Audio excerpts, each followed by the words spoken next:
Good morning, children. Again, I have appeared before you to teach you something. Day before yesterday, I had taught you the second son of tense, that is called past tense. And we know that past tense has also four sons, and I have taught you the first son present indefinite. Today I am going to teach you the second son of past tense, past imperfect. ठीक है, लिखते भी जाना है। अब इस tense के हिंदी वाक्य के अंत में रहा था, रही थी, रहे थे इत्यादि लगा जाता है। इसका पहचान है, यदि तुमको ढेर सारा हिंदी सेंटेंस दिया जाए और कहा जाए कि तुमको पास्ट इम्परफेक्ट को पहचानिए, तो बिल्कुल आसानी से पहचान सकते हो।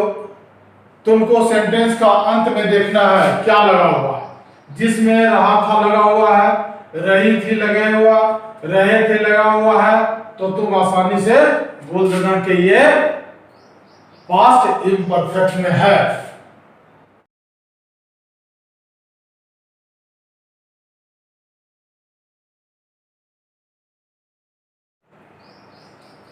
अब देखो अनुवाद बनाने का नियम। आखिर टेंस पढ़ने का मुख्य आधार क्या है, क्यों हम लोग टेंस पढ़ते हैं? टेंस पढ़ने से हम लोग है ना जानते हैं हिंदी से अंग्रेजी में अनुवाद करने के लिए। तो सबसे पहले है अनुवाद बनाने का नियम। फर्स्ट पर्सन के सिंगुलर नंबर में आई आता है और थर्ड पर्सन के सिंगुलर नंबर में ही, सी, इट और सिंगुलर नेम रहता है। के साथ हमको वाज का प्रयोग करना है और हेल्पिंग वर्ब वही कहलाता है और मुख्य क्रिया का चौथा रूप या आईएनजी लगा दिया जाता है और अंत में ऑब्जेक्ट कर्म को लिखा जाता है। इसलिए कि इंग्लिश में तो है first of all we have to write the subject, after that we have to write the main verb and in the end we write the object। लेकिन हिंदी में जस्ट इसका उल्टा होता है।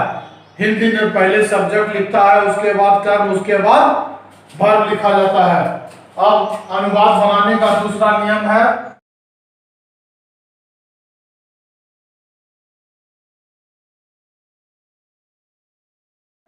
फर्स्ट पर्सन के प्लूरल नंबर जिसमें we आता है और सेकेंड पर्सन के दोनों नंबर्स जिसमें यू आता है और थर्ड पर्सन के प्लूरल नंबर जिसमें दे, बॉयज, एक से अधिक नाम आता है, उसके साथ हेल्पिंग वर्ब वेयर का प्रयोग करके मुख्य क्रिया में आईएनजी लगा दिया जाता है और अंत में आईएनजी लगाकर अंत में ऑब्जेक्ट लिखा जाता है।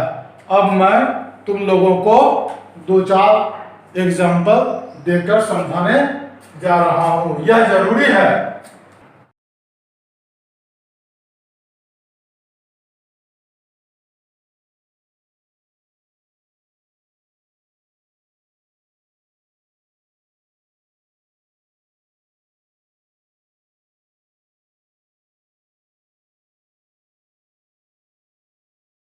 यहां देख लो एग्जाम्पल हम लिख दिए हैं।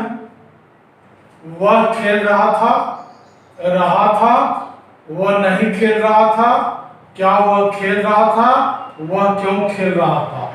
सब हिंदी वाक्य के अंत में देखो रहा था है, इसका मतलब ये है पास्ट इम्परफेक्ट में। तो पास्ट इम्परफेक्ट में भी है बहुत सारा सेंटेंस होता है, एसर्टिव होता है। एसर्टिव को दो डेटा होता है, एक जो है अफर्मेटिव कहलाता है और दूसरा नेगेटिव कहता है। अफर्मेटिव को पॉजिटिव भी बोलते हैं और उसके बाद जो है इंट्रोगेटिव जिससे क्वेश्चन पूछा जाता है। तो इंट्रोगेटिव भी दो तरह का होता है, एक में केवल हेल्पिंग वर्ब आगे लिख देते हैं जिसका जवाब हम केवल यस और नो में दे सकते हैं, और दूसरी तरह का इंट्रोगेटिव सेंटेंस होता है जिसमें क्वेश्चन वर्ड लिखा हुआ रहता है, जिसका जवाब हम केवल यस और नो में नहीं दे सकते हैं। उसके लिए हमको कम से कम एटलीस्ट एक सेंटेंस में देना ही होगा। तो चारों तरह का हम सेंटेंस यहाँ लिख दिए हैं। पहला है वह खेल रहा था, ये अफर्मेटिव में है, तो सबसे पहले हम लिख दिए ही हेल्पिंग वर्ब, उसके बाद मुख्य वर्ब। ही वाज प्लेइंग, वह नहीं खेल रहा था, नेगेटिव सेंटेंस, तो इसमें नोट लगा देना है, ही वाज नॉट प्लेइंग। और तीसरा नंबर इंट्रोगेटिव सेंटेंस है, क्या वह खेल रहा था, इसका जवाब हम यस और नो में दे सकते हैं। तो इस तरह के इंट्रोगेटिव सेंटेंस के लिए हम मात्र केवल वाज हेल्पिंग वर्ब को आगे लिख देंगे, उसके बाद सब्जेक्ट, उसके बाद मुख्य क्रिया को लिखेंगे, तो वाज ही प्लेइंग, और अंत में नोट ऑफ इंट्रोगेशन का साइन देंगे। और नंबर चौथा है वह क्यों खेल रहा था, है ना, ये जो है अनदर काइंड का इंट्रोगेटिव सेंटेंस है, इसका जवाब हम केवल यस और नो में नहीं दे सकते हैं, हमको बताना ही होगा कि वह क्यों खेल रहा था। हेल्थ बनाने के लिए, मनोरंजन के लिए, इसमें जो है हमको सबसे पहले क्वेश्चन वर्ड का उपयोग करना है, उसके बाद हेल्पिंग वर्ब, उसके बाद सब्जेक्ट, उसके बाद मेन वर्ब। तो इसका क्या होता है, क्यों का क्या होता है, वाज, वाज ही प्लेइंग। बहुत आसानी से समझा रहे हैं और मुझे उम्मीद है कि तुम लोग आसानी से समझ रहे हो। अब मैं तुमको इससे भी आसानी से एक टेबल के माध्यम से समझाने जा रहे हैं, कृपया ध्यान देना।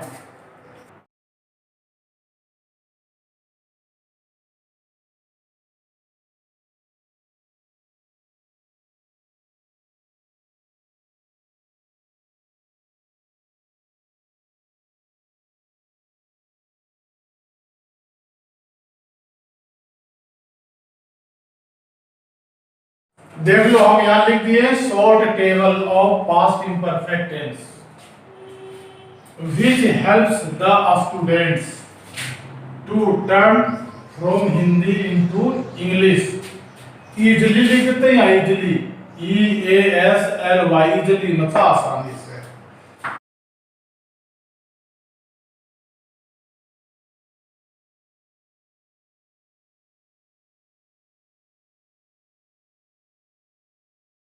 तो इसके पहले भी हम लोग चर्चा कर चुके हैं नंबर के बारे में। इंग्लिश में नंबर दो तरह के होते हैं, सिंगुलर नंबर और प्लूरल नंबर।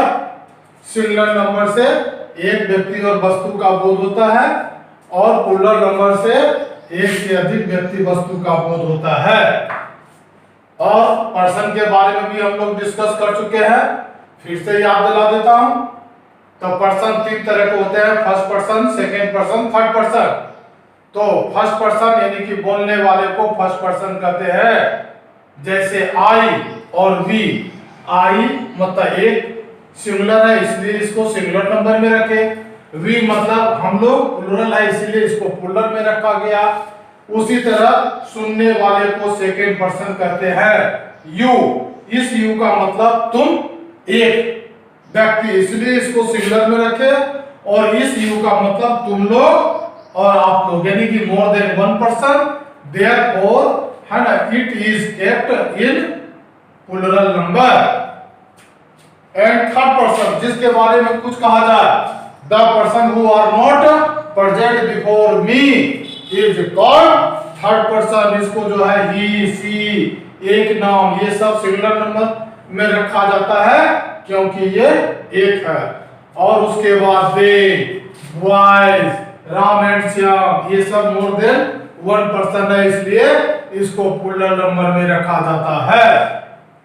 अब अनुवाद बनाने के नियम के अनुसार हमको आई के साथ हेल्पिंग वर्ब वाज का प्रयोग और मुख्य क्रिया का चौथा रूप लिखा जाता है।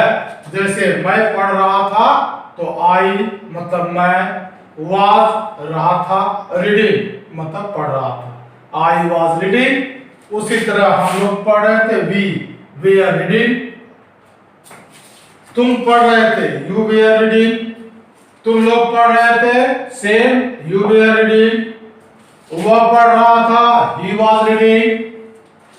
वे लोग पढ़ रहे थे, दे वेयर रीडिंग। यानी कि केवल फर्स्ट पर्सन के सिंगुलर नंबर आई और थर्ड पर्सन के singular number he, she, it singular नाम के साथ वाज का प्रयोग करना है और बाकी सबके साथ वेयर का प्रयोग और सब में भी4 का प्रयोग करना है। अब ये तो हो गया तुम्हारा अफर्मेटिव सेंटेंस। अब मान लो कि नेगेटिव सेंटेंस रहेगा तो इसी में बीच में नोट लगा देंगे, सब में नोट लगा देंगे, हो जाएगा।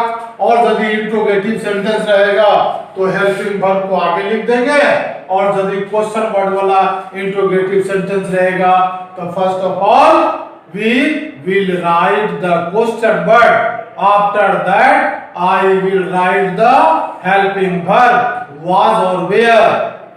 After that I will write the fourth form of verb and in the end object is written. You know. अब उम्मीद है तुम लोग समझ गए होंगे। लिख रहे हो? लिख लिया?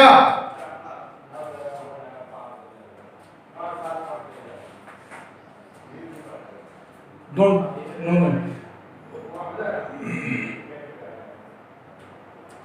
आज के लिए इतना पर्याप्त है क्योंकि तुम लोगों को अनुवाद भी बनाना है। तो हर एक टेंस में कम से कम तुमको 4 अध्याय बनाना ही होगा। पहला अध्याय होगा अफर्मेटिव का, दूसरा नेगेटिव का, तीसरा जो है फर्स्ट टाइप ऑफ इंट्रोगेटिव का और चौथा जो है सेकेंड टाइप ऑफ इंट्रोगेटिव का। और शुरू से ही हम तुम लोगों को एडवाइस कर दिए हैं, धीरे धीरे इंग्लिश बोलने का भी कोशिश करना है। सबसे पहले तुम्हारे घर में जो छोटा भाई बहन हो या नहीं तो आईना के सामने बैठ जाओ, आप खुद से क्वेश्चन करो और उसका जवाब दो। क्वेश्चन अभी तुम लोग पढ़े हो प्रेजेंट टेंस का 4 बेटा और पास्ट टेंस का 2 बेटा, यानी कि पास्ट इंडेफिनिट और पास्ट इम्परफेक्ट का। तो क्वेश्चन तुम राइज करो, जैसे व्हाट आर यू डूइंग, तुम क्या कर रहे हो, तो इसका जवाब क्या होगा? The question was asked in present continuous so you are imperative to reply in the sentence. What are you doing, तुम क्या कर रहे हो? I am reading. अब दूसरा तरह का क्वेश्चन रहेगा व्हाट आर यू रीडिंग, तो इसमें तो तुमको सब्जेक्ट बोलना पड़ेगा, कहानी पढ़ रहे हैं, पोएम पढ़ रहे हैं, इंग्लिश पढ़ रहा है, फिजिक्स पढ़ रहा है। तो इस तरह का क्वेश्चन में तुमको है ना टेंस का तो ध्यान देना है, लेकिन आई एम रीडिंग इंग्लिश। अब क्वेश्चन है why are you reading English, ये क्वेश्चन भी जो है प्रेजेंट कंटिन्यूअस में है। So you are advised to reply in the same sentence why are you reading English, तुम इंग्लिश क्यों पढ़ रहे हो? I am reading English because English has become an international language and it is also called a linker subject.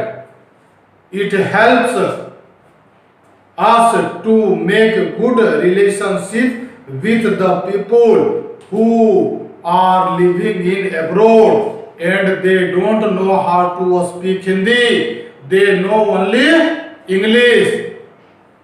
Suppose in future you may get a chance to go to America, go to France, go to England for higher education, like Mahatma Gandhi also went to England to study.